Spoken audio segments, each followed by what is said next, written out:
Bismillahirrahmanirrahim. Assalamualaikum warahmatullahi wabarakatuh. Alhamdulillahirrahmanirrahim. Hari ini saya akan mencoba menjelaskan materi mengenai pendekatan dan model pengembangan kurikulum.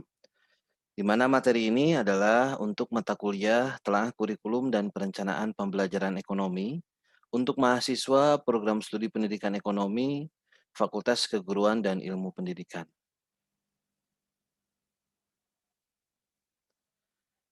Yang pertama adalah pendekatan pengembangan kurikulum.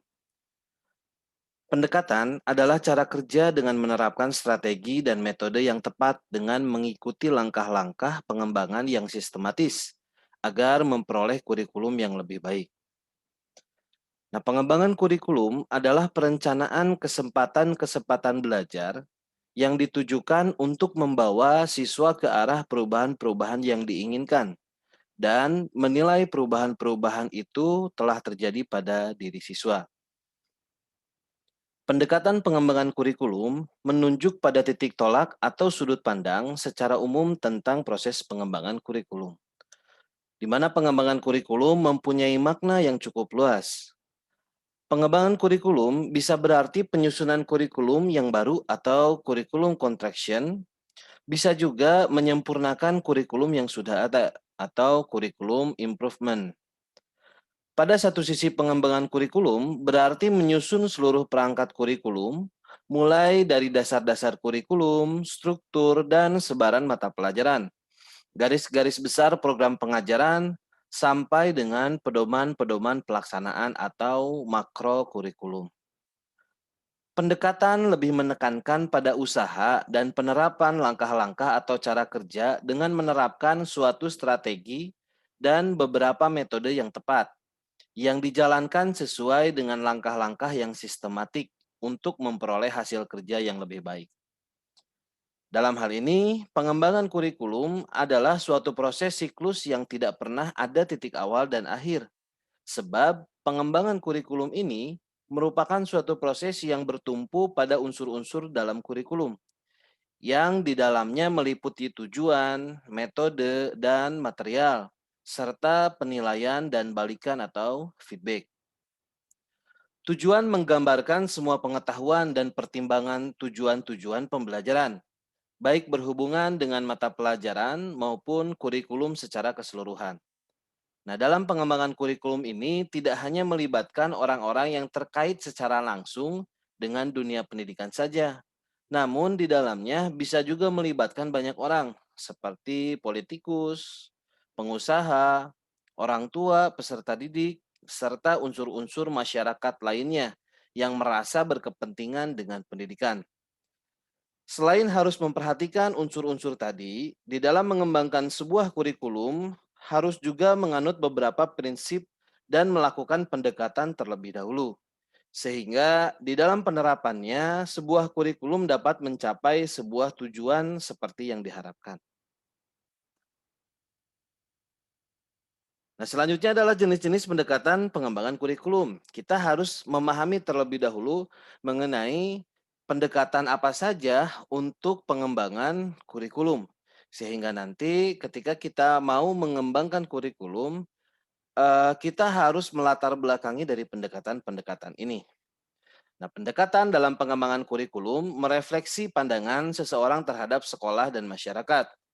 Para pendidik pada umumnya tidak berpegang pada salah satu pendekatan saja, tetapi menganut beberapa pendekatan yang sesuai, terutama dengan perkembangan zaman dan kebutuhan di dunia pekerjaan. Pendekatan dan pengembangan kurikulum sangat erat hubungannya dengan teori atau aliran pendidikan yang dominan. Aliran tersebut adalah pendidikan klasik, pendidikan pribadi, pendidikan teknologi, dan pendidikan intraksional atau intraksionis. Empat teori pendidikan mempunyai pendekatan yang berbeda-beda dalam praktek pendidikan dan pengembangan kurikulumnya. Aliran pendidikan klasik menggunakan pendekatan subjek akademik, aliran pendidikan pribadi menggunakan pendekatan humanistik, aliran pendidikan teknologi menggunakan pendekatan teknologis, dan aliran intraksionis menggunakan pendekatan rekonstruksi sosial. Nah, ada 4 jenis pendekatan pengembangan kurikulum yang akan kita bahas. Yang pertama, pendekatan subjek akademis. Yang kedua, pendekatan humanistik. Yang ketiga, pendekatan rekonstruksi sosial. Dan yang keempat, pendekatan teknologis. Kita akan coba bahas satu persatu. Yang pertama adalah pendekatan subjek akademis. Hal yang diutamakan dalam pendekatan ini adalah penguasaan bahan dan proses dalam disiplin ilmu tertentu. Karena setiap ilmu pengetahuan memiliki sistematisasi tertentu dan berbeda dengan sistematisasi ilmu yang lainnya. Pengembangan kurikulum subjek akademik dilakukan dengan cara menetapkan terlebih dahulu mata pelajaran apa yang harus dipelajari peserta didik yang diperlukan untuk persiapan pengembangan disiplin ilmu ke depannya. Nah, pendekatan subjek akademis adalah bentuk atau model tertua di antara model-model pendekatan yang lainnya. Dan biasanya suatu lembaga pendidikan atau sekolah sampai saat ini tidak bisa lepas dari pendekatan subjek akademis ini.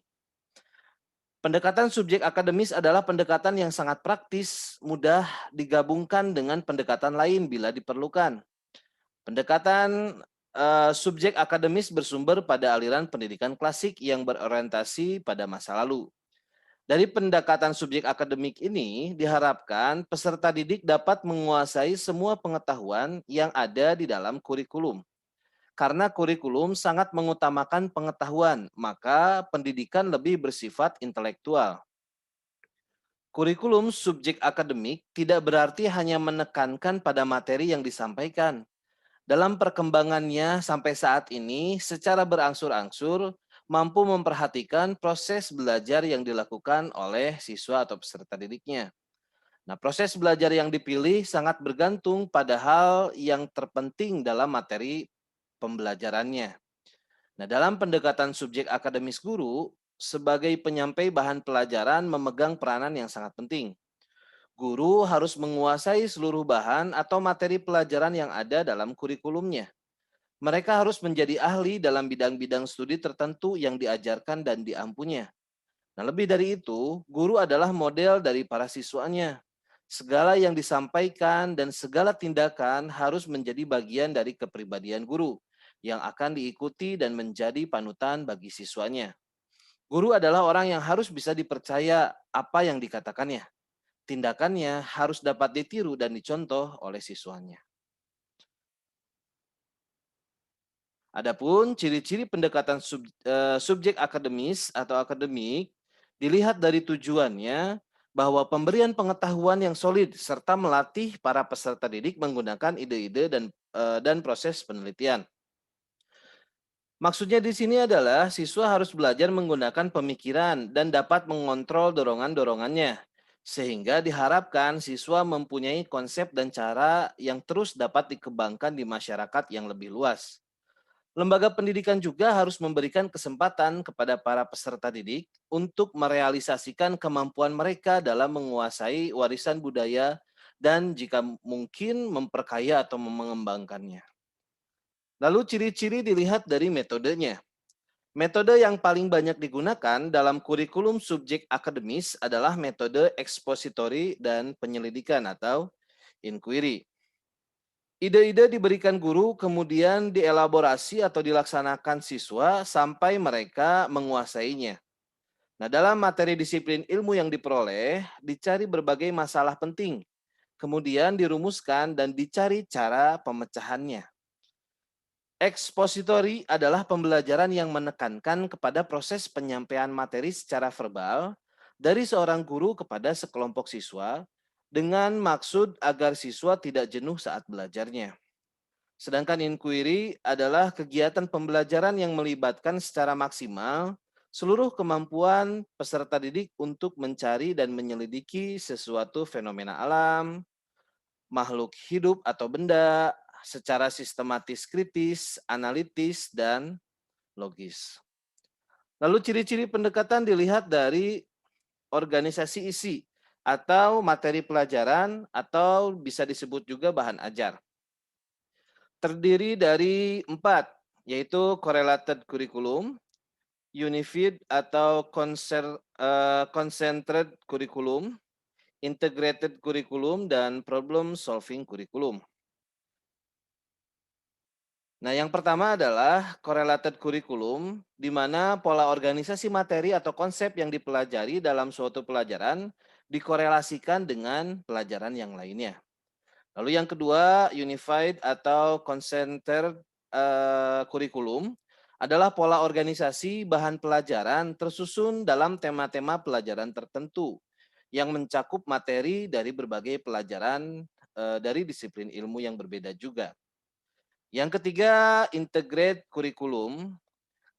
Jika dalam unified masih tampak warna disiplin ilmunya atau terlihat ada disiplin ilmunya, maka dalam pola integrate ini, warna disiplin ilmu tersebut sudah tidak kelihatan lagi.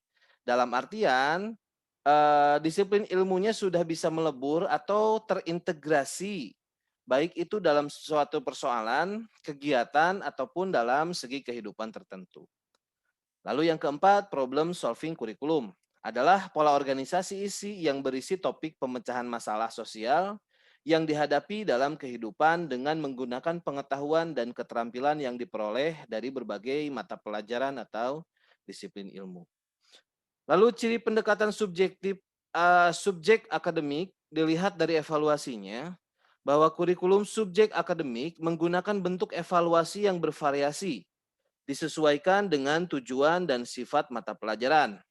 Nah, dalam bidang studi humaniora atau ilmu sosial, lebih banyak biasanya digunakan bentuk uraian daripada tes objektif. Karena biasanya bidang studi ini membutuhkan jawaban yang merefleksikan logika, koherensi, dan integrasi secara menyeluruh. Lalu yang kedua adalah pendekatan humanistik. Pada pendekatan humanistik, itu berpusat pada siswa atau student center dan mengutamakan perkembangan afektif siswa sebagai prasyarat dan sebagai bagian integral dari proses belajar. Jadi, dari hal tersebut dapatlah kita pahami bahwa pada pendekatan humanistik, tujuan dari pendidikan itu bukan hanya pada nilai-nilai yang dapat dicapai dari peserta didik saja, tetapi lebih kepada pembentukan perubahan pada peserta didiknya, baik secara jasmani maupun rohani. Nah, selanjutnya, siswa hendaknya ikut sertakan dalam penyelenggaraan kelas dan keputusan instruksional. Dan siswa hendaknya turut serta juga dalam pembuatan, pelaksanaan, dan pengawasan peraturan sekolah. Siswa hendak juga diperbolehkan memilih kegiatan belajar dan siswa boleh membuktikan hasil belajarnya melalui berbagai macam karya ataupun kegiatan yang dilakukan oleh siswanya. Nah, pendekatan humanistik prioritasnya adalah pengalaman belajar yang diarahkan terhadap tanggapan, minat, kebutuhan, dan kemampuan anak. Tugas guru dalam kurikulum humanistik adalah menciptakan situasi yang permisif atau terbuka dan mendorong peserta didik untuk mencari dan mengembangkan pemecahan sendiri. Nah, dalam kurikulum humanistik ini, guru diharapkan dapat membangun hubungan emosional yang baik dengan peserta didiknya untuk perkembangan individu peserta didik di kemudian hari.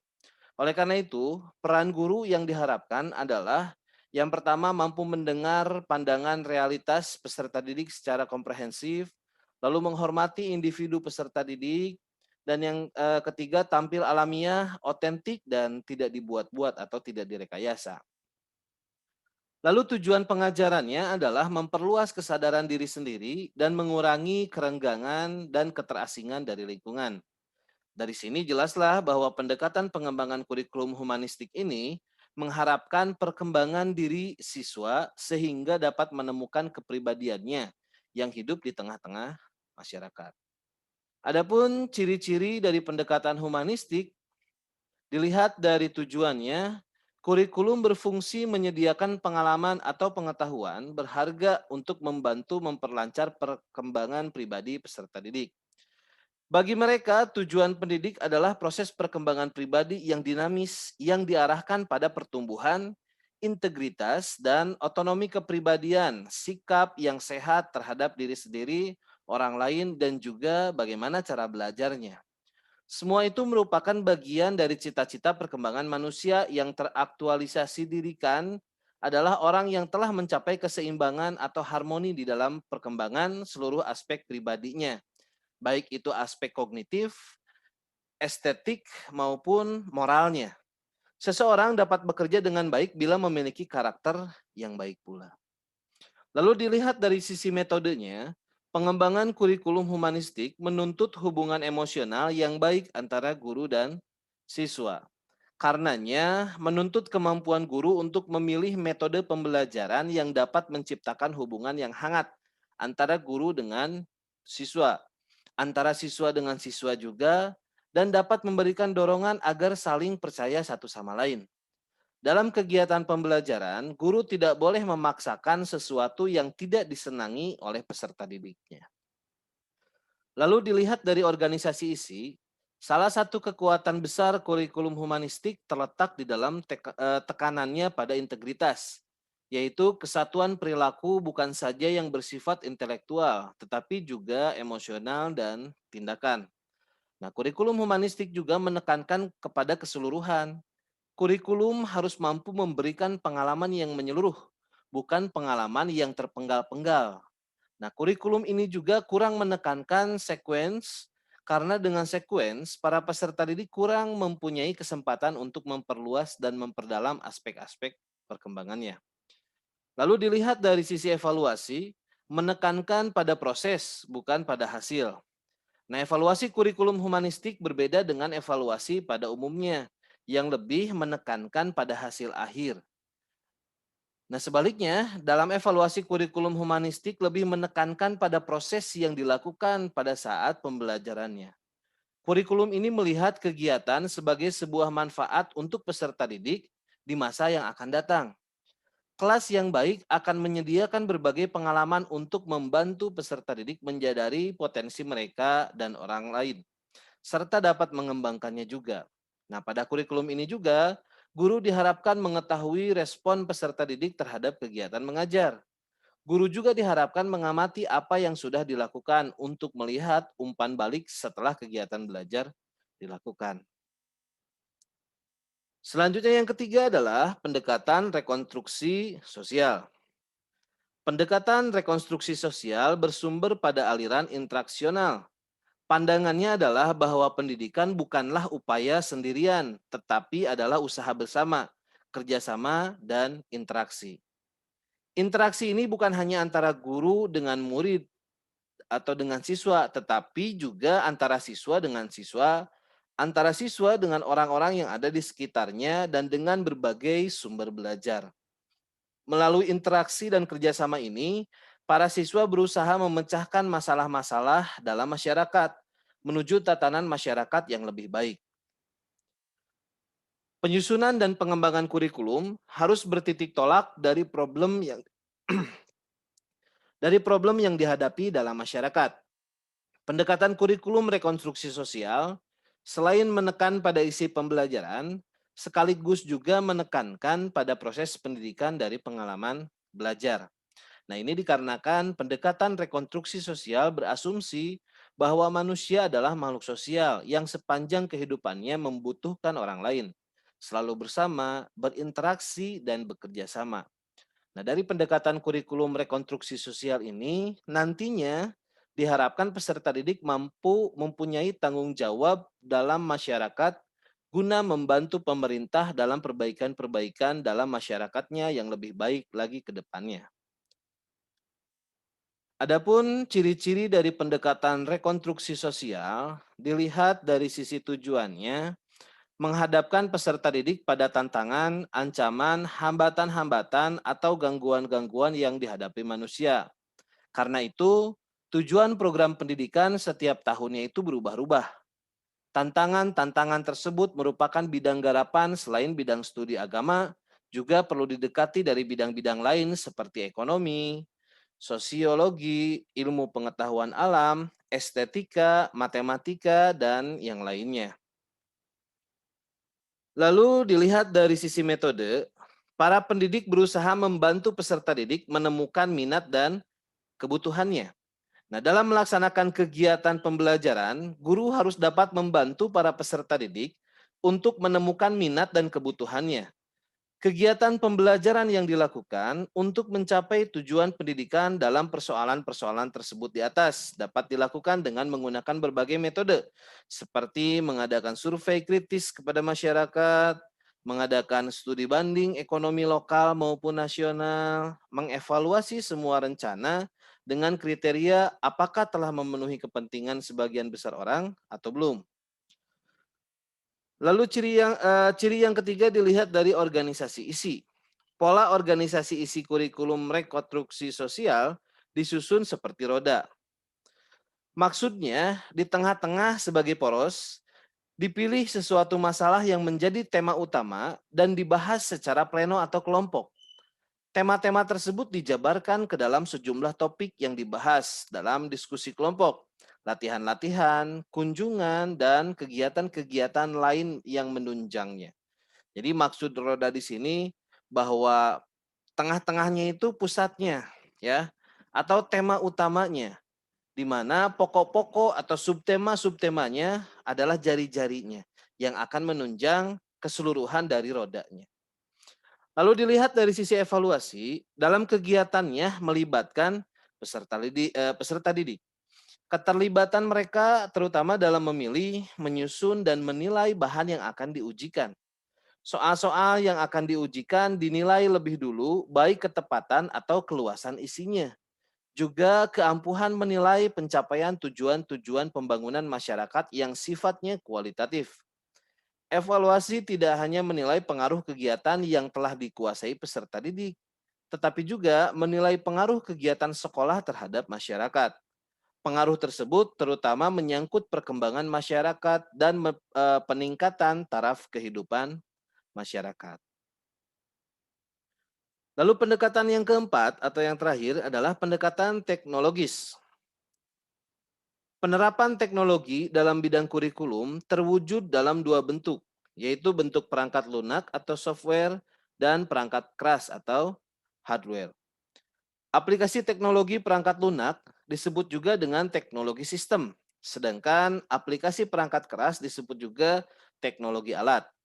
Teknologi alat lebih menekankan pada penggunaan alat-alat teknologis yang menunjang efisiensi dan efektivitas program pendidikan.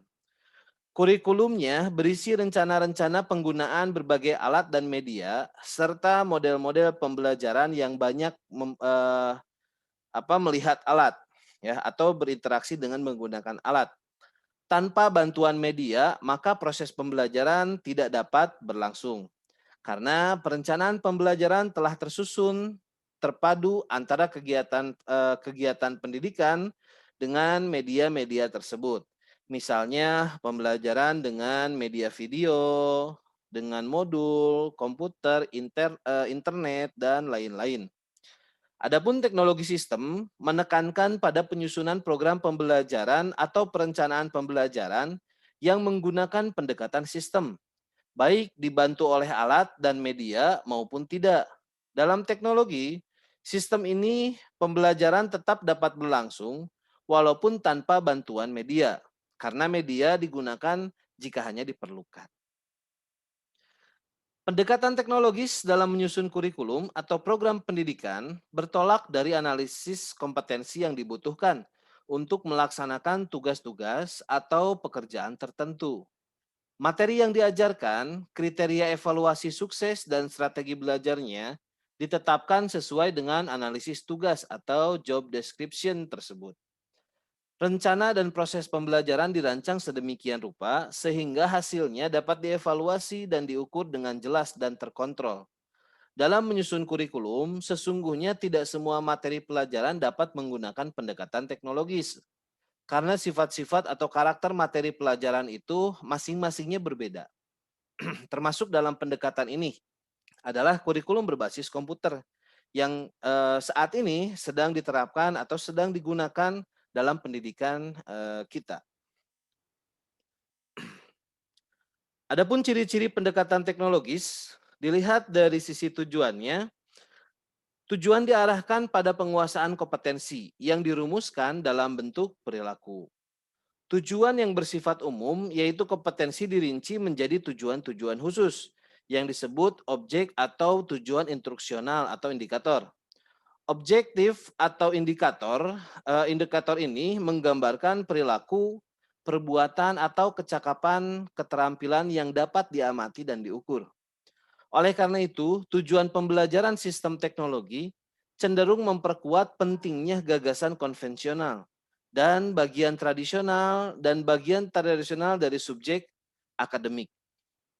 Lalu dilihat dari metode, para peserta didik belajar secara individual melalui media buku ataupun media elektronik. Nah, dalam kegiatan belajarnya, mereka dapat menguasai keterampilan-keterampilan dasar ataupun perilaku-perilaku yang dinyatakan dalam tujuan program. Pelaksanaan pengajaran mengikuti langkah-langkah seperti penegasan tujuan, pelaksanaan pengajaran, pengetahuan tentang hasil. Lalu yang ketiga dilihat dari organisasi isi. Bahan ajar atau isi kurikulum banyak diambil dari disiplin ilmu, tetapi telah diramu sedemikian rupa sehingga mendukung penguasaan suatu kompetensi. Nah, bahan ajar atau kompetensi yang luas atau besar dirinci menjadi bagian-bagian atau subkompetensi yang lebih kecil, yang menggambarkan objektif atau indikator. Urutan dari objektif-objektif atau indikator-indikator ini pada dasarnya menjadi inti organisasi bahan. Lalu yang selanjutnya dilihat dari sisi evaluasinya. Kegiatan evaluasi dilakukan pada setiap saat, pada akhir suatu pelajaran, suatu unit, atau semester. Nah, fungsi evaluasi ini bermacam-macam sebagai umpan balik bagi siswa dalam penyempurnaan penguasaan suatu satuan pelajaran atau evaluasi formatif, umpan balik bagi siswa pada akhir suatu program atau semester, yaitu evaluasi sumatif, juga dapat menjadi umpan balik bagi guru dan pengembang kurikulum untuk menyempurnakan kurikulum. Nah, tes evaluasi yang biasanya dilakukan tes objektif maupun tes subjektif. Nah, tadi adalah pembahasan tentang pendekatan dalam pengembangan kurikulum. Ada 4, ya. Mudah-mudahan bisa dipahami. Selanjutnya, kita akan membahas juga tentang model-model pengembangan kurikulum. Nah, model pengembangan kurikulum merupakan suatu alternatif prosedur dalam rangka mendesain atau designing, menerapkan implementation, dan mengevaluasi atau evaluation suatu kurikulum. Oleh karena itu, pengembangan kurikulum harus dapat menggambarkan suatu proses sistem perencanaan pembelajaran yang dapat memenuhi berbagai kebutuhan dan standar keberhasilan dalam pendidikan. Nah, dalam pengembangan kurikulum dapat diidentifikasi berdasarkan basis apa yang akan dicapai dalam kurikulum tersebut, seperti alternatif yang menekankan pada kebutuhan mata pelajaran, peserta didik, penguasaan kompetensi suatu pekerjaan, kebutuhan masyarakat, atau permasalahan sosial. Oleh karena itu, eh, pengembangan kurikulum perlu dilakukan berlandaskan teori yang tepat agar kurikulum yang dihasilkan bisa efektif. Nah, dengan memahami esensi modal pengembangan kurikulum dan sejumlah alternatif modal pengembangan kurikulum, para pengembang kurikulum diharapkan akan bisa bekerja secara lebih sistematis, sistemik, dan optimal.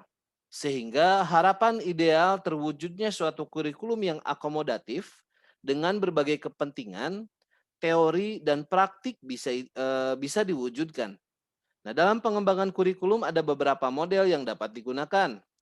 Tiap model memiliki kekhasan tertentu baik dilihat dari keluasan pengembangan kurikulumnya maupun dilihat dari tahapan pendekatannya ataupun pengembangannya. Kita bahas model yang pertama adalah model Ralph Taylor. Model pengembangan menurut Taylor didasarkan pada 4 hal, yakni yang pertama adalah tujuan pendidikan. Tujuan adalah sasaran akhir yang harus dicapai dalam program pendidikan dan pembelajaran. Tujuan pendidikan harus dapat menggambarkan perilaku akhir peserta didik setelah mengikuti program pendidikan. Oleh karena itu, sasaran akhir ini harus dirumuskan secara jelas untuk memudahkan proses pencapaian dan penilaian berhasil tidaknya suatu program pendidikan. Lalu yang kedua adalah dilihat dari pengalaman belajar atau proses pembelajaran. Setelah tahu apa yang akan dituju, maka langkah selanjutnya adalah menentukan langkah apa yang akan digunakan untuk mencapai tujuan tersebut. Nah, proses pembelajaran yang seperti apa yang dibutuhkan dan sesuai, perumusan ini hendaknya mengacu kepada siswa atau peserta didik. Jadi, proses pembelajaran disesuaikan dengan minat, bakat, dan kemampuan yang telah dimiliki siswanya. Proses pembelajaran ini menyangkut berbagai interaksi, interaksi antar peserta didik, interaksi dengan lingkungannya, ataupun interaksi-interaksi dengan yang lainnya. Oleh karena itu, penentuan proses pembelajaran harus sesuai dengan tujuan pendidikan dan harus dapat memuaskan siswa juga dan harus bisa melibatkan siswa dalam setiap merancang pendidikannya. Lalu menurut Taylor yang ketiga adalah pengorganisasian pengalaman belajar. Nah, pengalaman belajar mencakup tahapan-tahapan belajar dan materi yang dipelajari. Pengorganisasian berfungsi untuk memberikan penjelasan yang pasti tentang apa yang akan dilakukan dalam proses pembelajaran tersebut. Dan yang keempat adalah pengevaluasian atau evaluasi. Evaluasi adalah suatu proses mengumpulkan data baik kualitatif maupun kuantitatif yang dapat dijadikan sebagai pedoman dalam mengambil keputusan. Nah, dalam proses evaluasi ini, proses-proses sebelumnya akan dikaji sehingga dapat diketahui apakah program tersebut telah berhasil atau belum. Apakah tujuan-tujuan itu telah tercapai atau belum. Nah, dalam evaluasi juga akan dinilai apakah telah terjadi perubahan tingkah laku pada peserta didik atau belum. Dalam proses evaluasi ini sebaiknya digunakan lebih dari satu instrumen penilaian, sehingga hasil yang diperoleh lebih valid. Selain itu, evaluasi juga berfungsi untuk mengetahui apakah program yang telah dilaksanakan itu efektif atau tidak. Selanjutnya, model dari Taba atau inverted model. Model pengembangan kurikulum menurut Taba lebih menitik beratkan pada pengembangan kurikulum dengan perbaikan dan penyempurnaan. Menurutnya, guru merupakan faktor utama pengembangan kurikulum. Guru diposisikan sebagai inovator dalam pengembangan kurikulum. Nah, model ini bersifat induktif agar tercapainya pembaharuan kurikulum. Berbeda dengan model tradisional yang bersifat deduktif. Induktif di sini maksudnya dilihat dari khusus ke umum. Nah, adapun langkah-langkahnya dalam model Taba ini, yang pertama adalah mengadakan unit-unit eksperimen bersama dengan guru. Nah, dalam kegiatan ini perlu mempersiapkan perencanaan berdasarkan pada teori-teori yang kuat. Eksperimen harus dilakukan di dalam kelas agar menghasilkan data empirik dan teruji. Jadi di sini Taba mengembangkan kurikulumnya dengan cara berinteraksi atau bekerja sama dengan guru, karena guru yang harus melakukan perubahan dan guru yang tahu apa yang harus dirubah dalam kurikulumnya. Nah, lalu langkah yang kedua adalah menguji unit eksperimen. Unit yang sudah dihasilkan pada langkah pertama diuji cobakan di dalam kelas-kelas eksperimen pada berbagai situasi dan kondisi belajar. Pengujian dilakukan untuk mengetahui tingkat validitas dan kepraktisan sehingga dapat menghimpun data untuk penyempurnaan. Lalu yang ketiga, mengadakan revisi dan konsolidasi. Perbaikan dan penyempurnaan dilakukan berdasarkan pada data yang dihimpun sebelumnya. Dilakukan juga konsolidasi, yaitu penarikan kesimpulan pada hal-hal yang bersifat umum dan konsistensi teori yang digunakan. Produk dari langkah ini adalah berupa teaching learning unit yang telah teruji di lapangan. Yang keempat adalah pengembangan keseluruhan kerangka kurikulum atau developing a framework. Nah, apabila kegiatan penyempurnaan dan konsolidasi telah diperoleh sifatnya yang lebih menyeluruh atau berlaku lebih luas, nah hal ini harus dikaji oleh pakar oleh ahli dalam kurikulum. Lalu yang terakhir adalah implementasi dan desiminasi. Nah, penerapan dan penyebarluasan program ke daerah-daerah dan sekolah-sekolah dilakukan pendataan tentang kesulitan-kesulitan juga serta permasalahan-permasalahan yang dihadapi guru-guru di lapangan.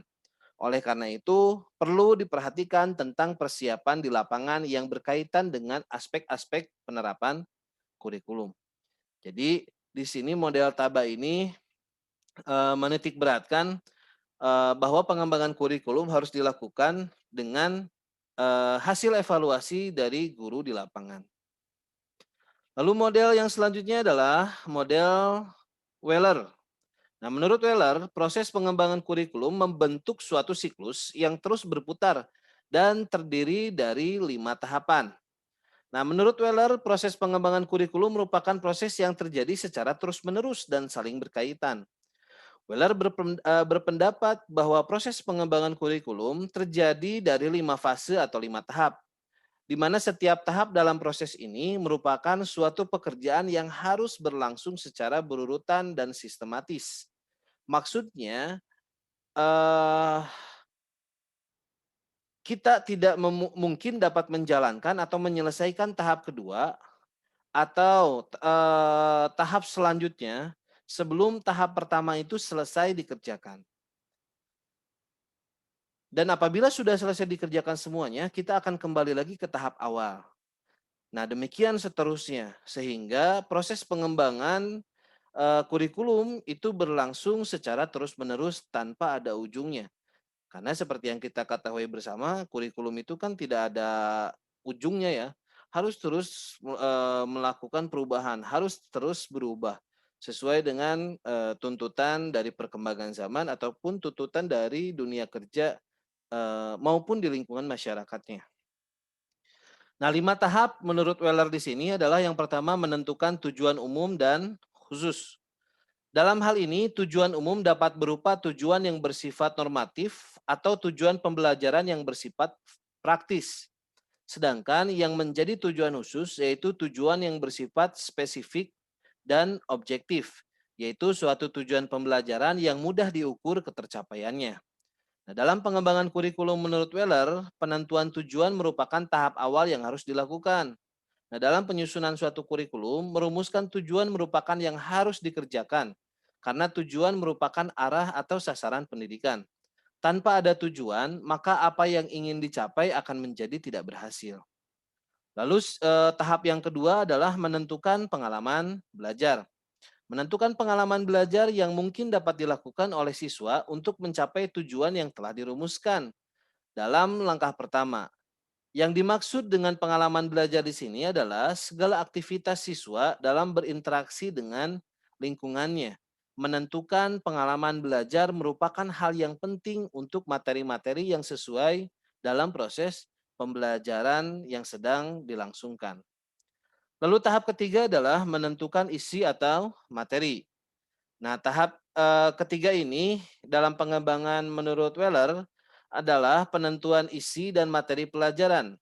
Nah, penentuan isi dan materi pelajaran ini didasarkan atas pengalaman belajar yang dialami oleh peserta didik. Pengalaman belajar yang dialami oleh peserta didik dijadikan suatu acuan dalam penyusunan materi ajar. Langkah-langkah pengorganisasian merupakan hal yang sangat penting karena dengan pengorganisasian yang jelas akan memberikan arahan bagi pelaksanaan proses pembelajaran sehingga menjadi pengalaman belajar bagi pelaksanaan proses pembelajaran.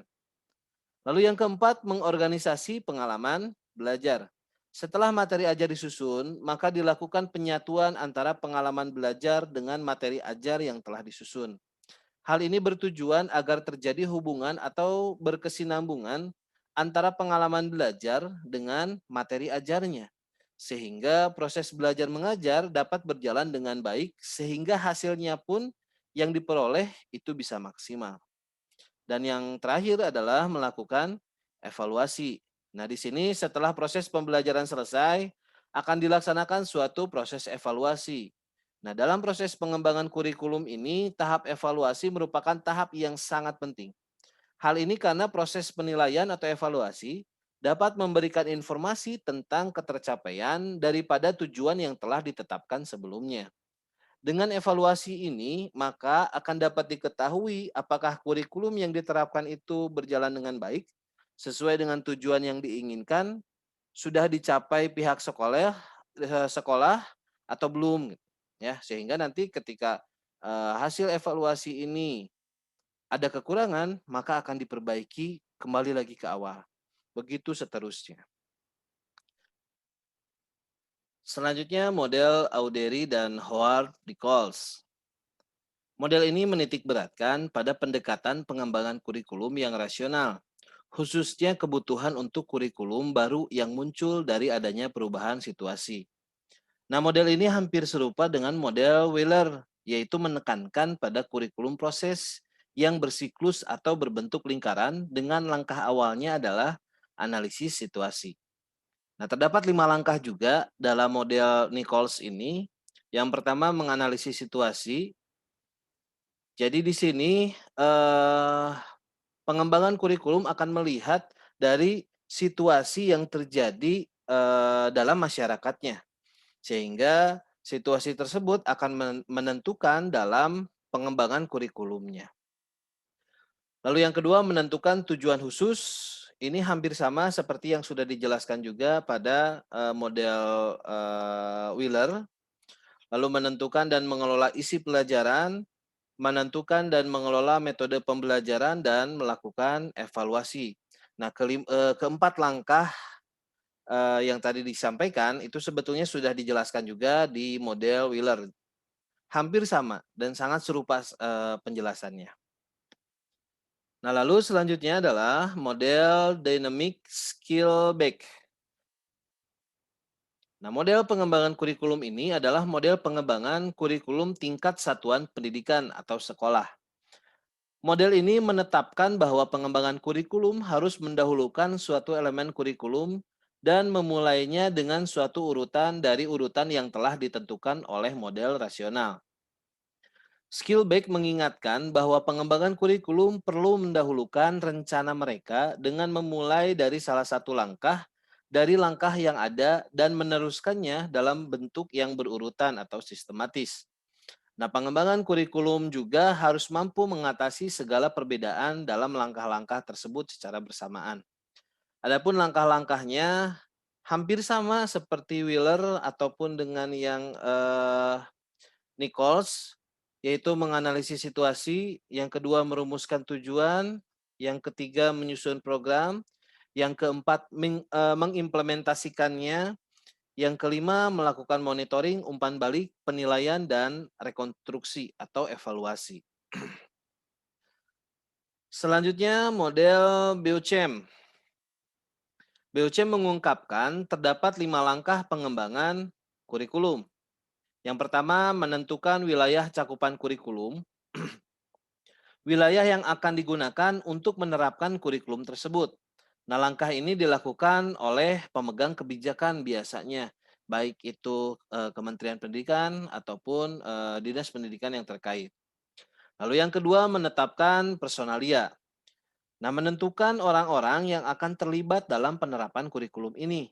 Nah, terdapat 4 kategori, yakni ahli kurikulum atau ahli pendidikan yang berkedudukan di pusat pengembangan kurikulum, lalu ahli pendidikan dari perguruan tinggi dan guru-guru terpilih, lalu para profesional pendidik, profesional lain, dan tokoh masyarakat.